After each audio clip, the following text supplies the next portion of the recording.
Greetings. This is Nancy McCammon-Hansen. I am the convener of the Fort Wayne Area League of Women Voters, and this is Policy Matters. Today we have our membership chair, Betsy Kachmar, with us, but she is going to not be talking about membership with the league, but about her job with Citilink and about public transportation in Fort Wayne. So welcome, Betsy. Thank you, Nancy.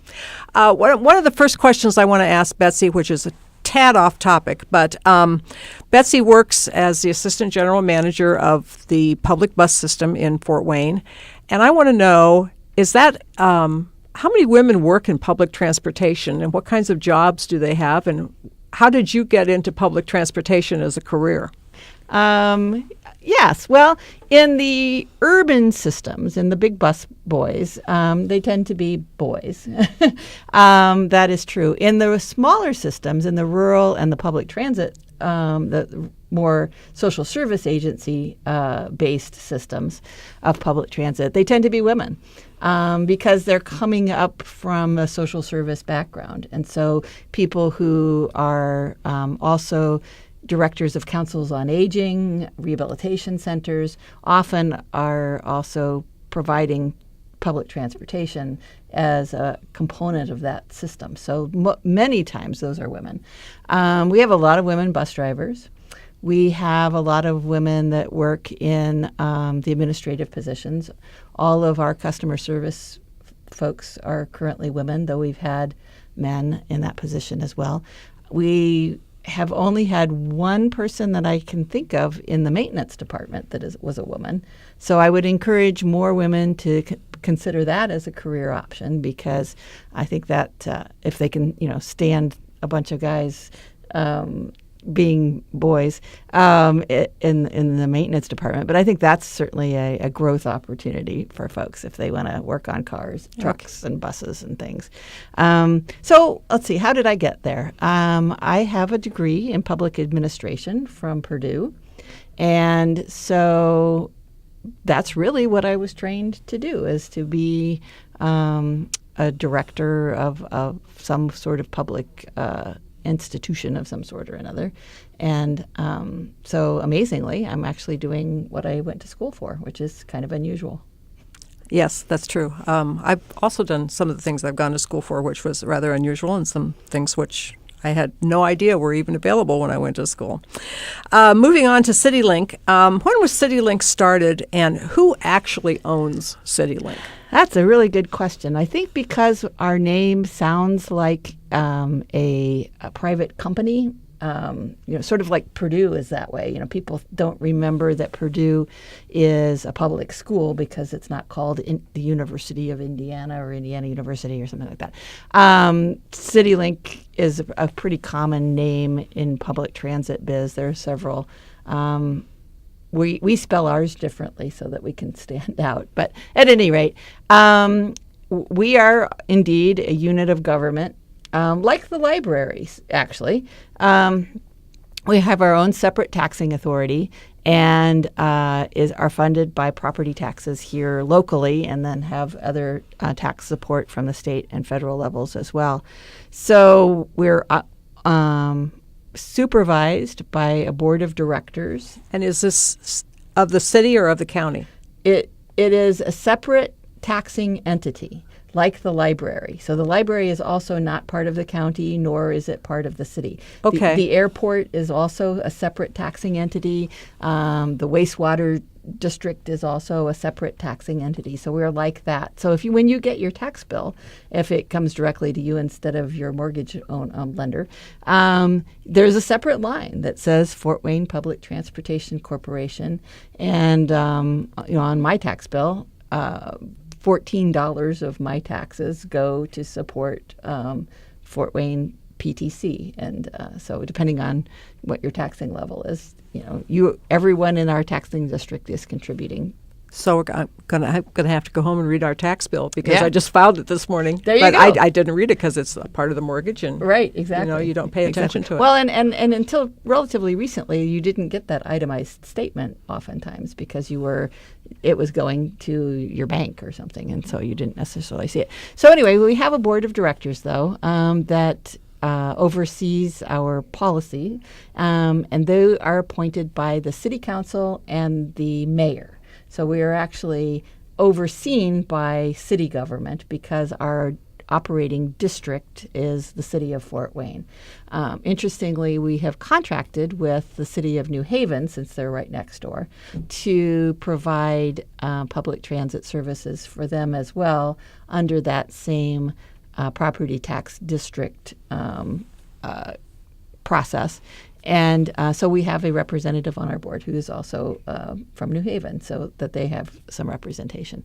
And then the other thing that's a bit unusual about Citilink is that board of directors has chosen to contract with a private company to purchase management services. So while I work for Citilink, I'm actually not an employee of the Public Transportation Corporation. I'm an employee of McDonald Transit Corporation out of Texas that provides management contracts and operation contracts and consulting to public transit systems around the country, which is a subsidiary of another company, of course, which is based in France. So my ultimate employer is actually French. Oui. And that's about all of French I know. How exciting. That's about all the French I know, too. Yeah. And so that it's souffle. Cool. Yeah. So, but that I think, that model works pretty well because then you get some professional management in.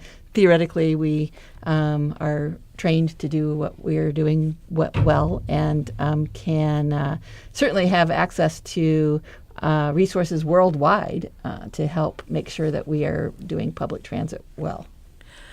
So how many buses do you have, and how many people ride the buses on a typical day? We have 57 buses, and we actually don't know how many individual people ride the bus each day because we don't count individual people, we count trips. And so when I get on the bus at my house to go to work, I'm getting on route number 3 bus, and then I transfer down at Central Station to get on the route number 9 bus. So I've taken 2 trips individually as a person to get to my destination, and then I do the same thing going home. So I've logged 4 trips as a person, and so from that standpoint, we do about 6,000 trips per day. Wow, that's a lot. 2 million trips per year. That is amazing. Right. I had no idea. Right. So I mean, it adds up. I know that we get a lot of comments from people going, "Oh, I saw a bus go by and there was nobody in it. Why do we even need public transit?" And I said, "Well, it kind of depends on what time of day, or maybe you couldn't see in the bus very well because it was wrapped with some advertisement, or it's the windows are tinted. But certain times of day, it's standing room only." Right. And we're going to talk a little bit more about why do we need public transit in this community. So you have how many routes? We have 15 routes. We also have an access service, which is the demand response service that provides door-to-door service for people who are not physically or mentally capable of riding fixed route. That's a requirement of the federal funding that we receive. And are those the smaller? Those are the smaller buses. Look like vans, yeah. kind of. Yeah, like a large van. Right. Yeah. Those are our smaller buses. We also have a couple of routes that use those smaller buses as well, that run on a fixed route for everyone. So, and we've painted them differently so that people can tell the difference. And so the ones that are mostly blue are our fixed route small buses, and the ones that are mostly white and say Citilink Access on them are our demand response buses. And we've got, on any given day, we've got 12 of those that are going out. And that has gone up crazy. In the last 3 years, I had double-digit increases in the number of trips that we've been providing on that access service, which is really challenging for us because, as you can imagine, they're more expensive trips to provide because they're more individually based, smaller vehicles and that sort of thing. And we can't turn anybody down. So we have to figure out a way to provide that trip. And that's really the only choice we have, is to just add more service. So. Now, Citilink is not the only form of public transportation in Fort Wayne, correct? We are actually the only form of public transportation. We are not the only form of transportation. So there are other transportation providers. The Community Transportation Network is available. CTN. Right, CTN. And they were created 15 years ago or so to help consolidate the transportation needs of social service agencies. And they've really grown, too. They've also experienced double-digit increases in their demand response trips that they provide. They focus a lot on medical trips, making sure that people get to the doctor.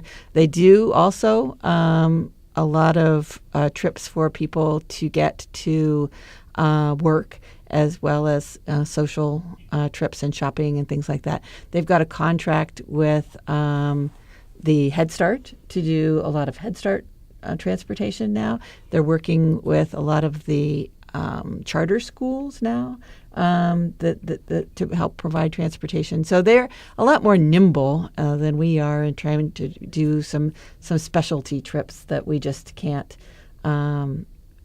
because of rules that we have to follow. We just can't accommodate. Our service has to be open to everyone. That's the public transit part. It has to be a fixed route, so we have to have a published route so that people can get on and off and know where we are going, and it generally involves a fare, of course. So we are not competing with the other private for-profit carriers in the community.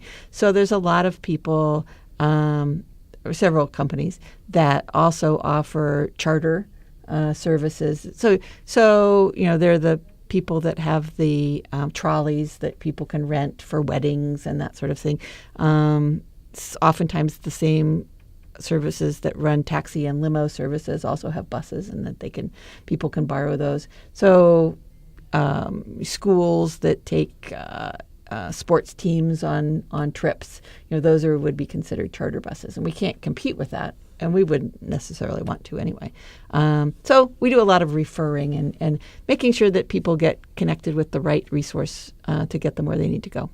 So there's really a lot more transportation alternatives in Fort Wayne than what the average person who owns a car is aware of. I think that's true. It's one of those things probably you don't really think about until you need it. We certainly encourage people to think about it sooner rather than later, at least as a backup plan. If you have to take your car in to get some work done, you can only rely on family and friends for so long before they get tired of carting you around. So looking at how you can use the bus to get around ahead of time is a really good way to be more independent, even as a car owner. I think also people who would like to participate in more active transportation, ride their bike, walk, that sort of thing. Public transit is a really good way to help you make that happen.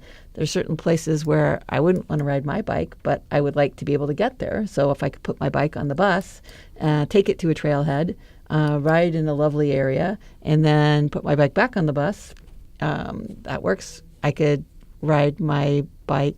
I could ride the bus to work, ride my bike home. Then I get home and I'm all hot and sweaty. Yeah. So how much does it cost to ride the bus? The standard fare for one trip, and as I explained earlier, a trip is when you get on the bus and get off the bus, is $1.25. So from the trip that I discussed earlier, it would cost me twice that much to get to work because I would be getting on and off the bus twice. So in order to accommodate that, we have a day pass, which is $3, and then I can ride the bus all day for free for $3 as many times as I want. So once I buy that day pass, then I'm good to go. So I can ride it to and from work. I can go out to lunch. I can do some errands on my way home. It gives you the flexibility to ride more often. And then for frequent flyers, we have a monthly pass that's $45. And then certain populations can ride half price. So those would be children and youth that are ages 5 through 18. Kids 5 and under can ride for free with their parents. We don't encourage babies to ride the bus by themselves. And seniors, age 60 and over, which hardly seems very old at all now. Not anymore, no. And people with disabilities that have paperwork that qualify them for that rate. Okay. So with the cutbacks in school bus service in Fort Wayne, did that impact the bus system? Somewhat. We have always worked really closely with Fort Wayne Community Schools, especially to provide bus passes, or they purchase bus passes from us to help students get to and from school that have extracurricular activities. They don't run extra bus routes just for people that want to be on the football team or that sort of thing. So a lot of times the city bus would be the way that people would get home, especially high school kids. So we, beefed that up a little bit. We worked with them to try and make sure that we had good routes to school a long time ago. So all but one high school has a Citilink bus route, and it is outside of our service area. So Wayne High School is really the only one that we really can't service very well. Now, I know I have a good friend who does not drive and has never driven. She grew up in Chicago and didn't have to have a car, so she just never learned how to drive.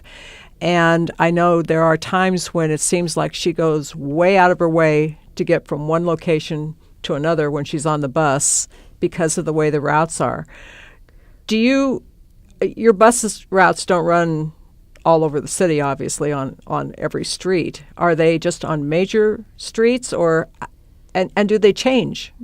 That's a good question. Our route design is dictated a lot by where the bridges are.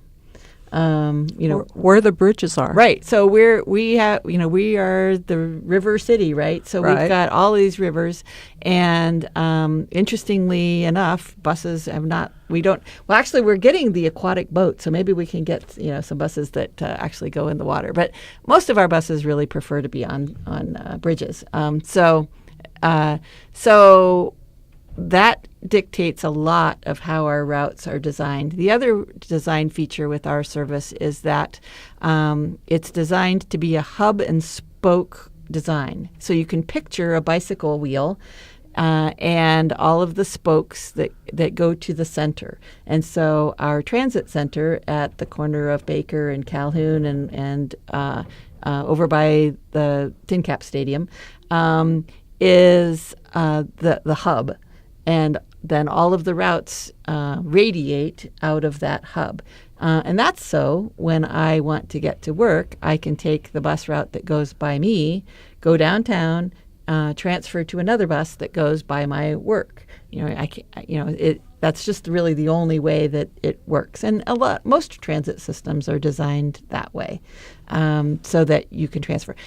It does seem really strange when you're at IPFW and you want to go to Glenbrook Mall and you have to go downtown to do it. So a lot of transit systems that have more resources than we do have crosstown routes. And so they will kind of bridge that, especially in the outlier areas, and be able to go east-west or north-south without having to go downtown. We just don't have the resources to offer that extra service now. Okay. So that leads to the question of, do bus tickets cover all of the expenses of the bus company? No. $1.25 does not cover the cost of your ride. If you look at how much it would take to have a taxi or an Uber ride to the destination that you are going, those will be $45 or so. A trip? A trip. Oh, my. Yeah. So $1.25 does not cover a $45 trip. Obviously. No. Yeah.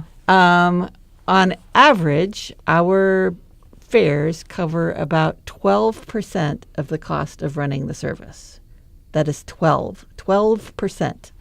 So we really do rely heavily on the property taxes that we collect, state assistance and federal assistance to get people where they want to go. If you want to look at it a different way, on fixed route, our average trip cost is $5 a trip. Per person? Per trip. Per trip. Per trip. So that's everybody on the bus? So everybody on the bus takes a little share, right? And on average, if you count, if you divide the amount of money we collect from fares by the number of trips that we provide per year, that averages out to $5. Okay. Yeah. So that's one way of looking at it, and that sort of works out to be 12% of anyway. On demand response service, on our access service, which I talked about earlier, being more expensive, those we can only charge twice as much as our regular fare. That's a rule. So we only charge $2.50 for that demand response door-to-door trip that those access buses provide. Those trips, on average, cost us about $27. So you can see that there's more. That's just not good business. We don't make money, so I have to.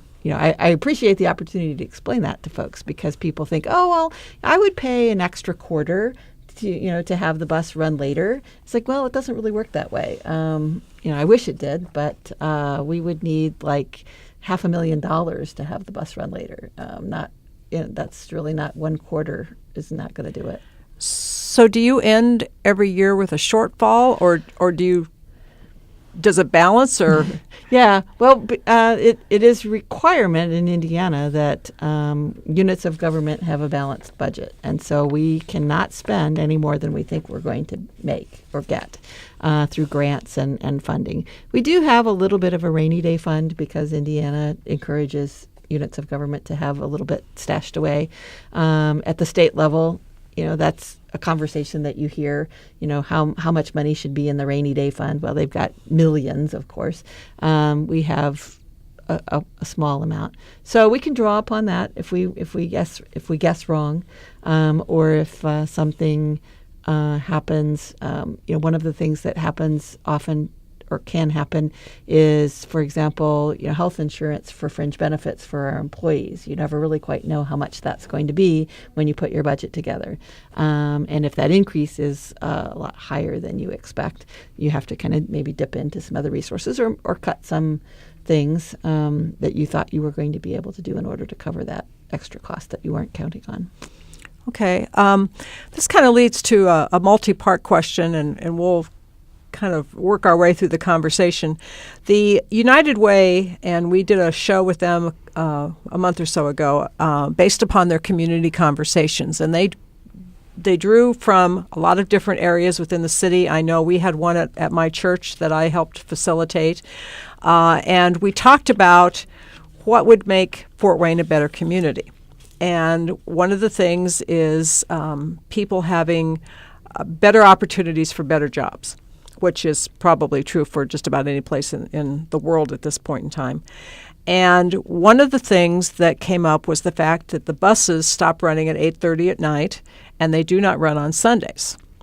So if you don't drive, or you cannot afford a car, and let's face it, car owners, it's not cheap to own a car, and I don't care how old your car is. Mine's 15 years old and paid for, but it's still there. You have repairs, you have gas, yada, yada, yada. So if you don't have a car, the jobs that you can apply for become limited rather rapidly because you cannot work in retail most of the time.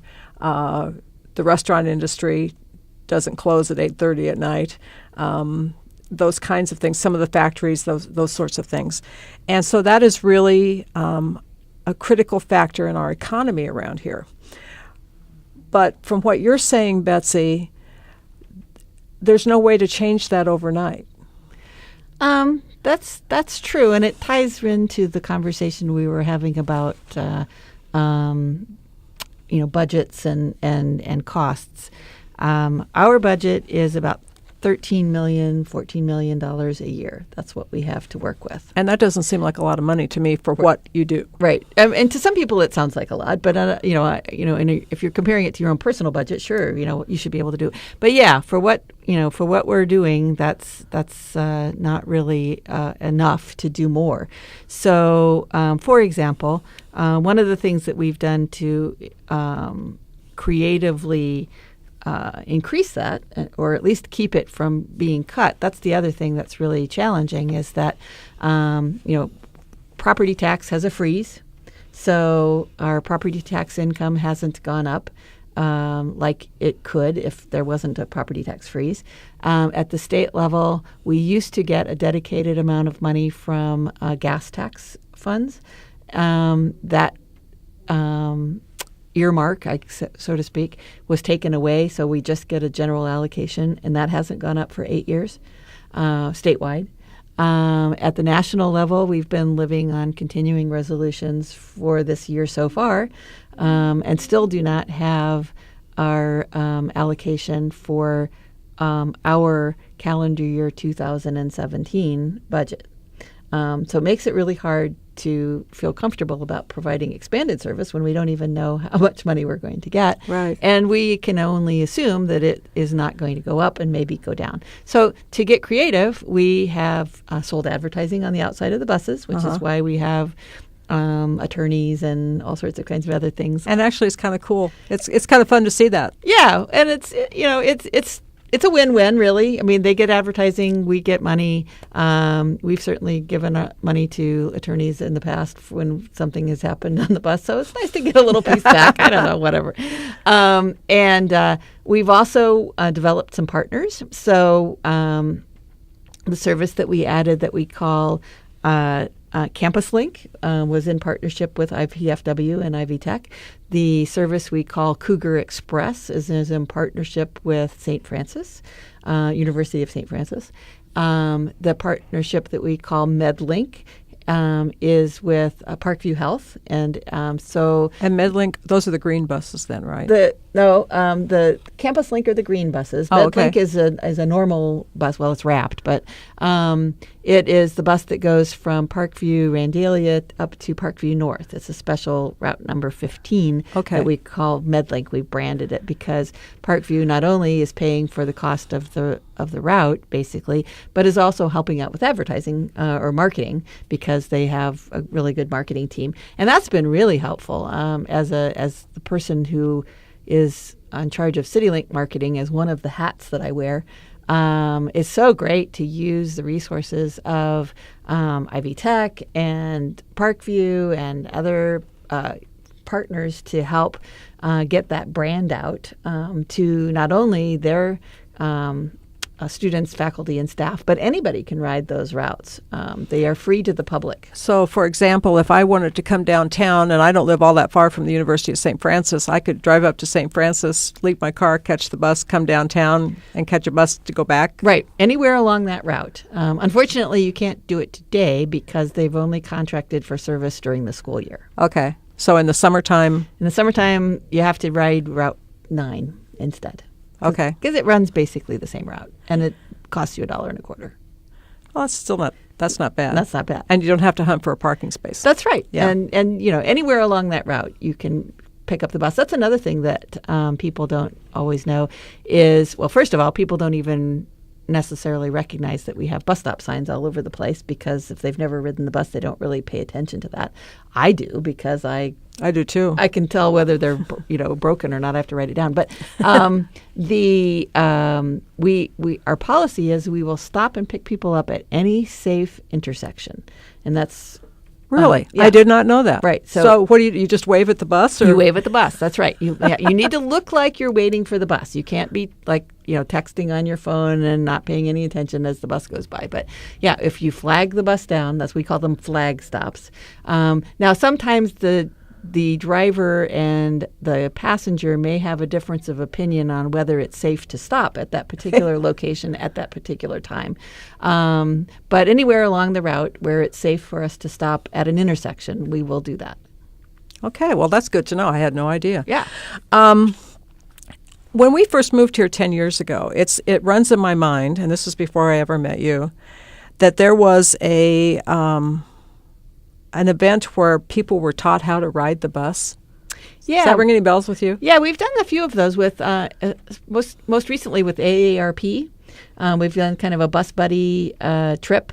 So we've met a few times at the mall. It's kind of where we chose to meet because there was plenty of parking and we've got a good route. At Glenbrook. At Glenbrook, right. So our Route 8 is one of the few routes that we have that runs every half hour.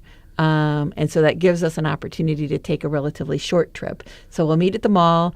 Some people met there a little bit early and did a little shopping, I think.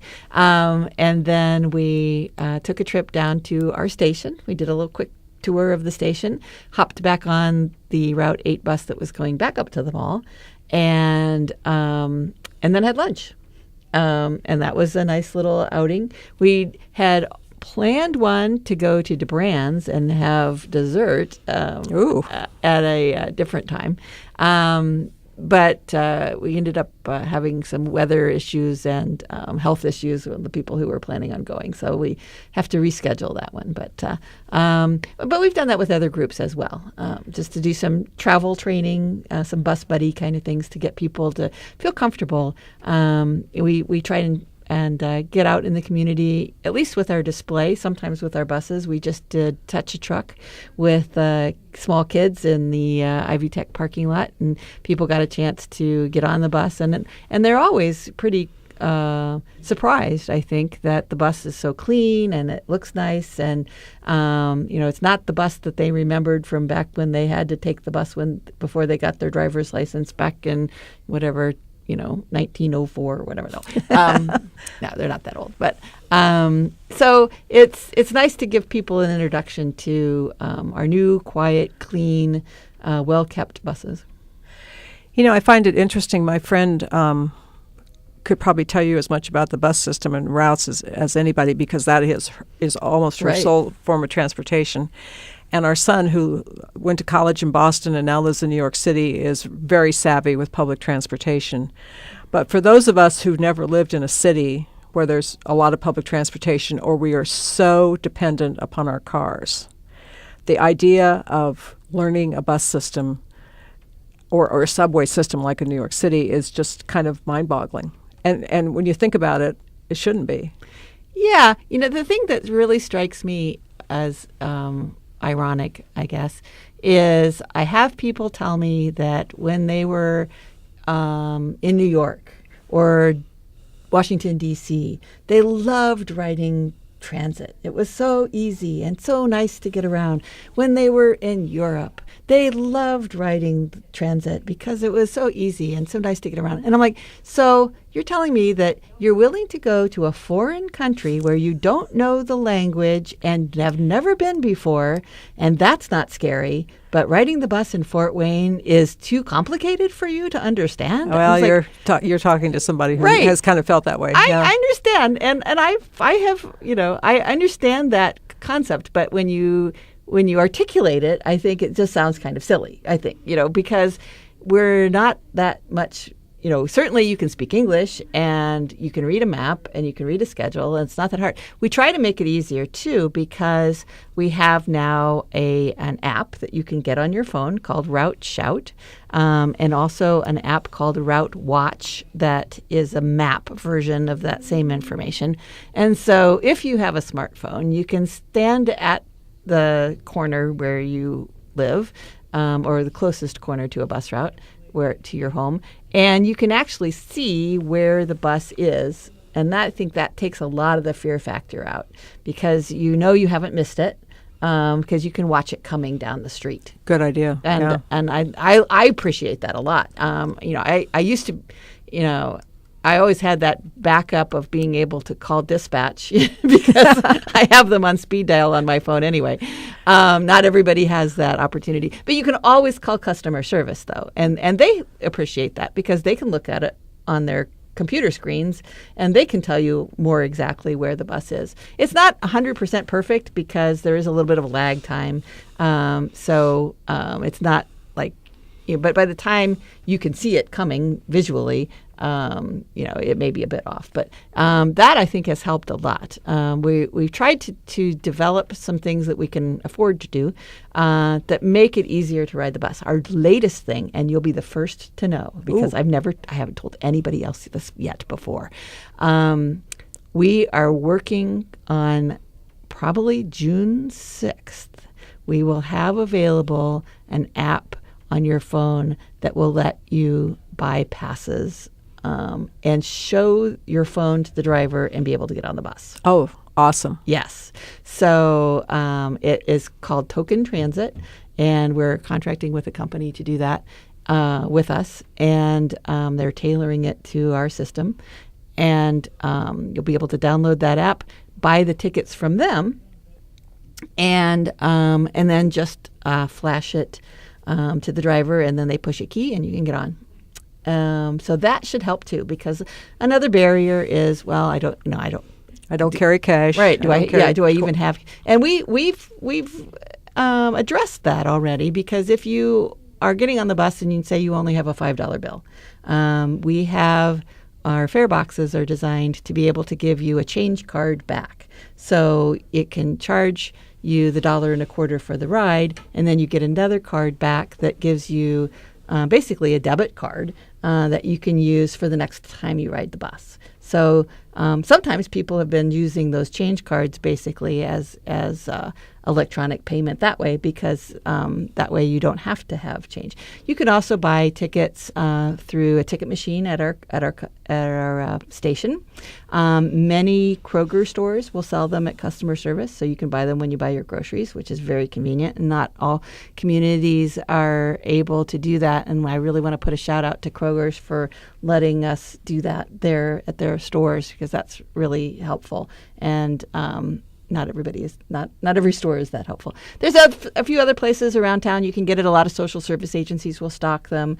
I've talked to several apartment complexes about doing that too, just to make it more convenient for their people to be able to get passes. So anybody that wants to be a vendor basically for Citilink passes, we can certainly set that up. And like the Urban League has passes, and just different places where you can come and buy a pass and have it handy. And that's what I do. I always have a few bus passes, day passes, and I carry them around, and they're good until you activate it. And so I can buy this pass and not use it until 10 years from now, and it'll still be good until I run it through the fare box, and then it starts counting. So then it's a good for 24 hours after you activate it. So for the person who has everything, there you go. Yeah, great stocking stuffers. Yeah, that's true. Or Memorial Day presents. I don't know. Flag Day, sure. Flag Day, that's coming up. 4th of July. 4th of July. This is a little off the beaten path, but not totally. How small can a community be to accommodate having public transportation?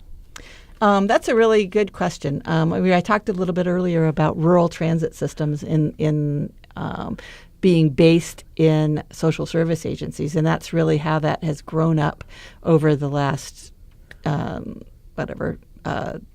50 years or so. So like my hometown of Kearney, Nebraska, population between 30 and 35,000 now, I think. The Area Agency on Aging has a little bus system, which will go to your home and pick you up. And I think it's the Area Agency on Aging, right. But it is through a social service agency.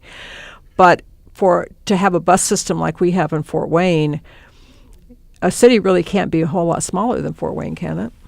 Sure. There are smaller cities in Indiana that have public transit.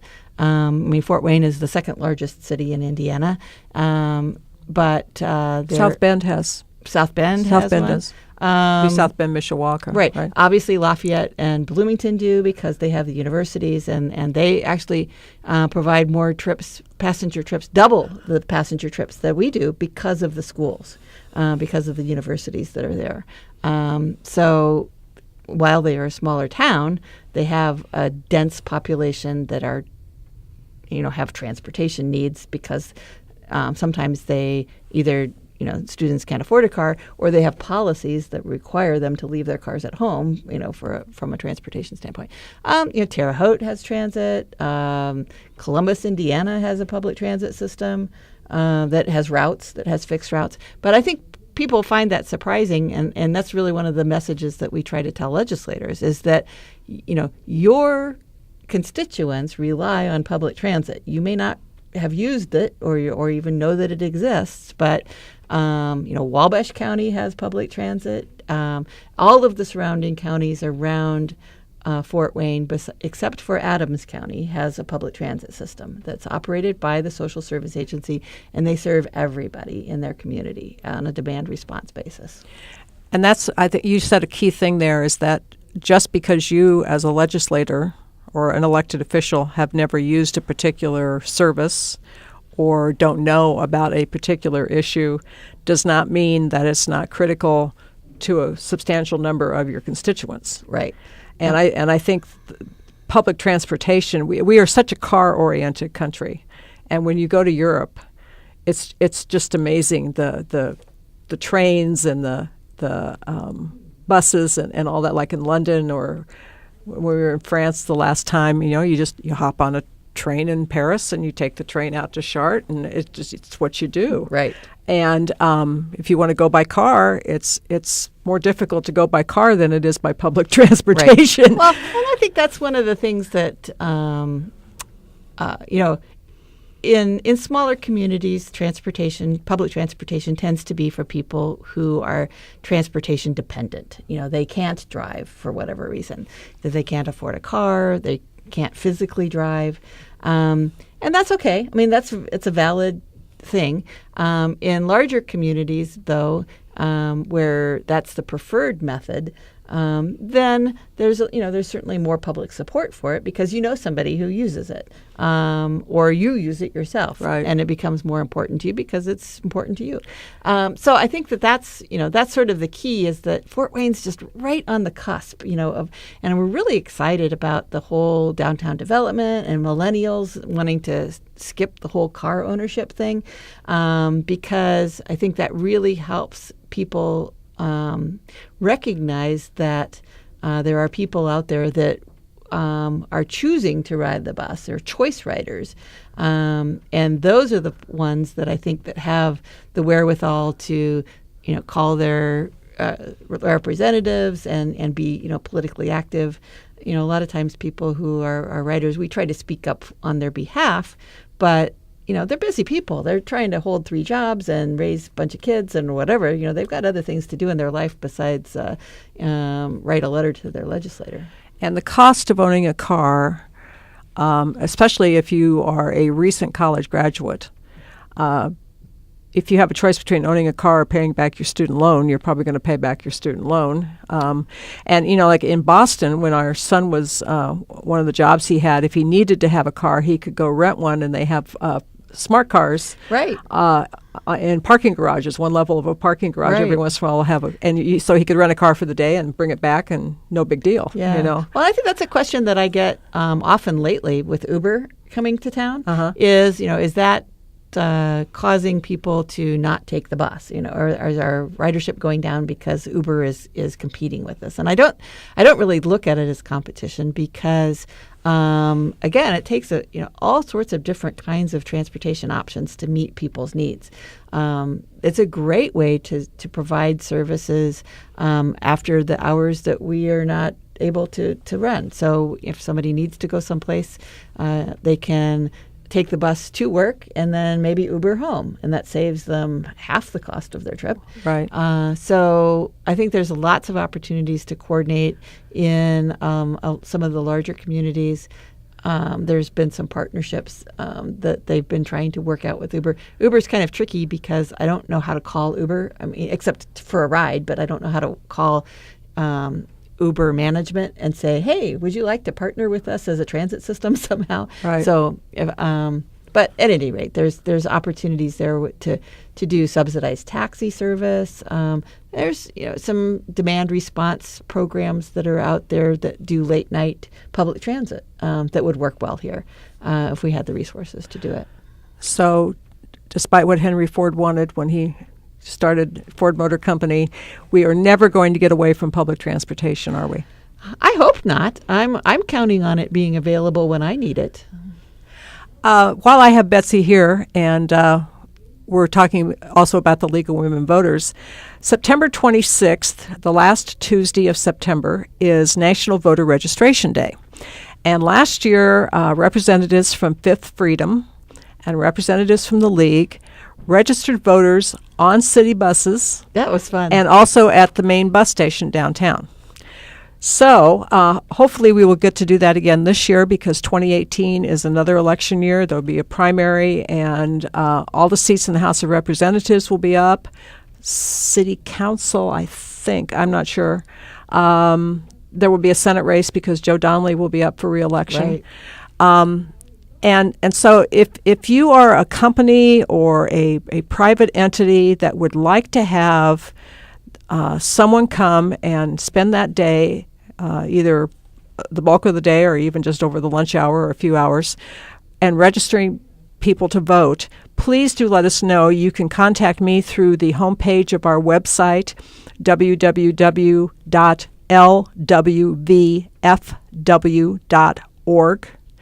Or you can message through our Facebook page. You can also do that. But that is a great service, and I know some of the people who worked last year down at the main bus station just had the time of their lives. They met so many interesting people, and it's something that particularly I think if you need public transportation, you need to be involved in who your elected officials are. Right, and I was glad to participate in that for that reason. I think that because we are a public funded or company, organization, making sure that our writers are active voters is important to us, for sure.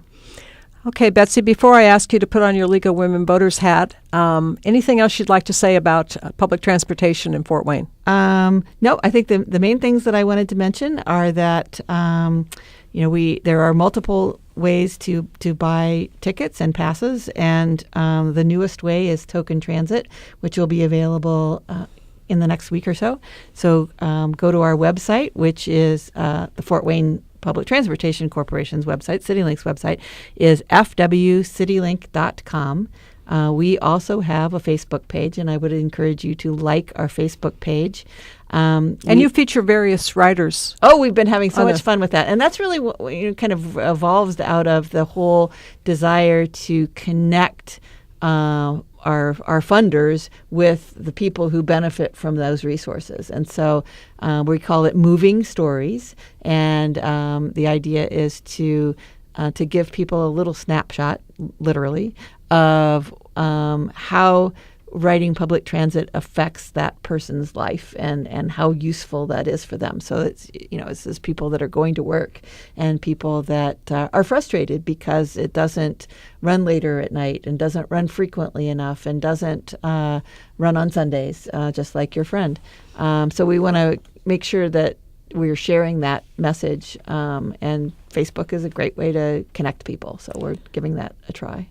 And if public transportation is important to you, either as a rider or as an employer, because public transportation affects employers who may own their own car, but their employees may ride the bus, be in contact with your elected representatives. This is important. This is one of the things that the League of Women Voters encourages, is that people become more involved with what's going on in our government. So I'm going to ask Betsy to put her League of Women Voters membership chair hat on now.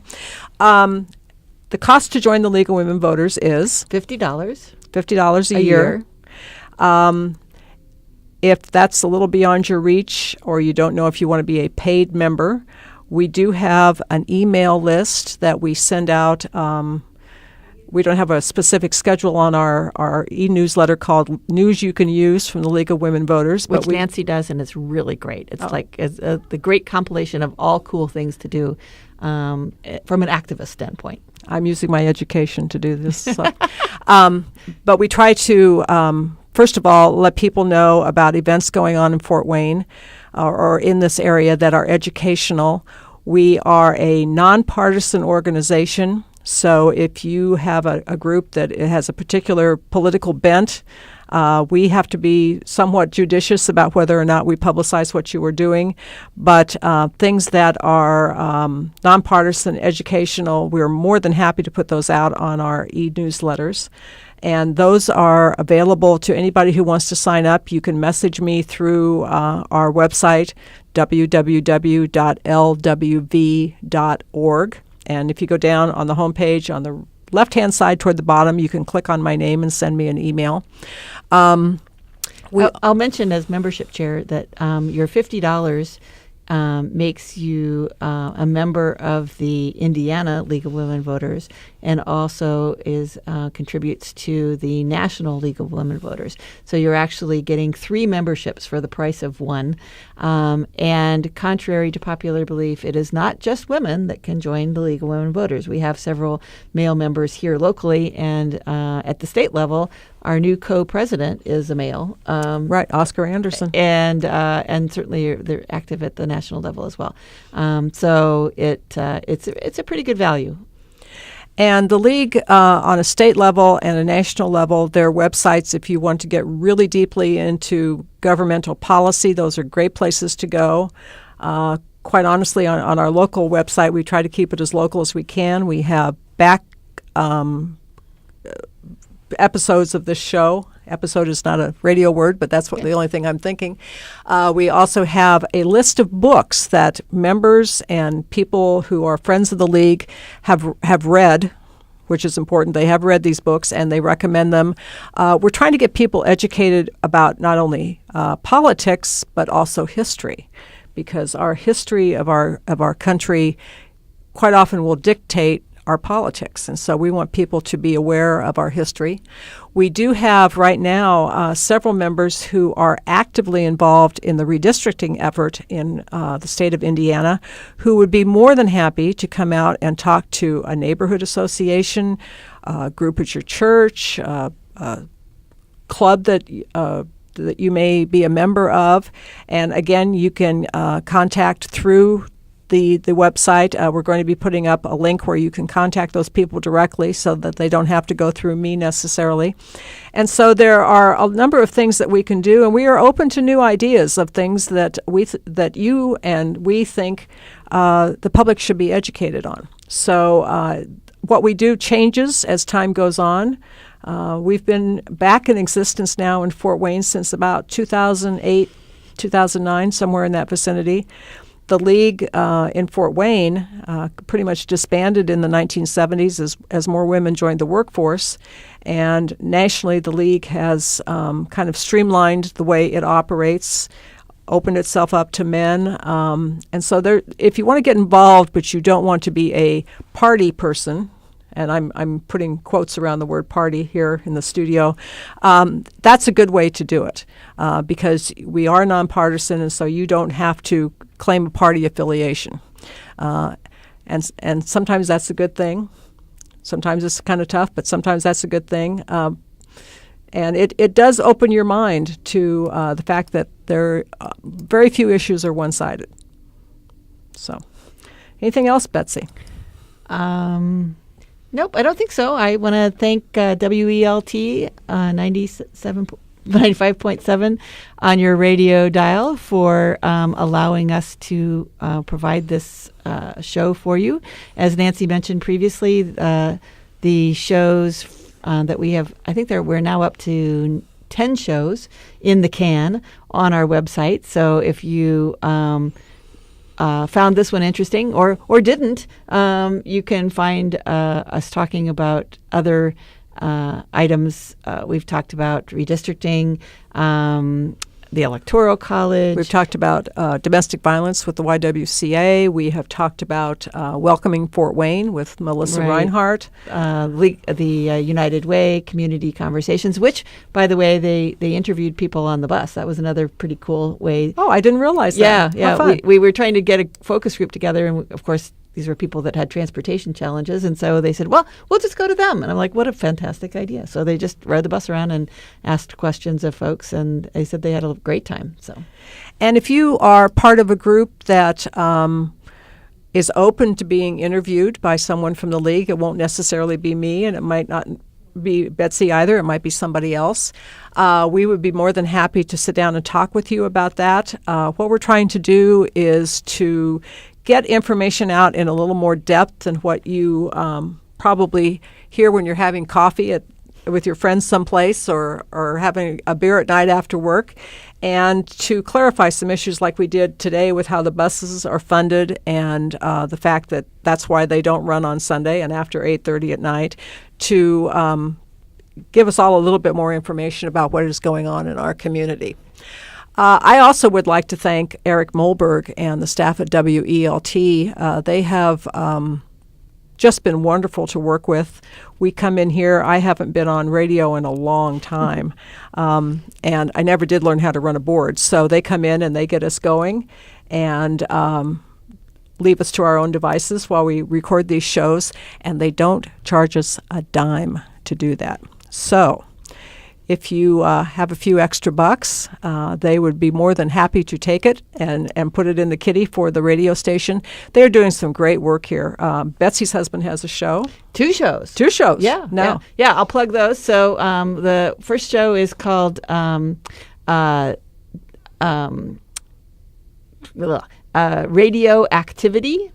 And it is a show about what's going on in Fort Wayne. It was just on this morning, and it'll be on again tomorrow. So it kind of tries to precede the weekend so that you can kind of get a heads up on what's going on. Radio Activity. I love it. Pretty good, huh? I thought of that. Thank you. But it sort of highlights arts and music and things that are going on primarily downtown, but sometimes some of the gateway activities. And then his music show is called A Beautiful Noise, and I believe that his next show is going to be all punk music. So it's a very big variety of different things and different genres that he's interested in. And Jeff knows about punk music. Oh, my gosh. Well, it gives him an excuse to go out and listen to different music. And hopefully you will enjoy most of it. I do. He does a good job. So I would plug that, too. And it also runs twice over the weekend. All of the music shows are available on WELT. If you go to the Radio Free America, you can get the backlog of the back catalog of those shows for the last 2 weeks. And so if you don't catch it right at the right time, you can stream it on your device and catch it later too, which is what I do a lot. Okay. Anything else for the good of the cause, Betsy? Nope. Thanks for listening. If you were, I guess you still are if you heard this. And we'll be back next month with a new topic. A new topic. So stay tuned. Thank you. You're listening to Policy Matters, which is a program of the Fort Wayne Area League of Women Voters. The chapter of the League here in Fort Wayne facilitates nonpartisan conversations about public policy, topics of interest, and upcoming events. We are on the second and fourth Wednesdays from 7 to 8 p.m., and you can find past shows on our website at www.lwvfw.org. We also have a Facebook page, League of Women Voters of Fort Wayne, so please do check us out. And you are listening to WELT 95.7 FM. WELT is a non-commercial, listener-supported station, and with your support, WELT can continue to bring you the kind of music and talk radio Fort Wayne deserves. Please do consider making a donation to WELT, which is also funded by the Friends of the Library, who encourage all Allen County residents to come to any branch library and read a book. This is Nancy McCammon-Hansen for Policy Matters by the Fort Wayne Area League of Women Voters.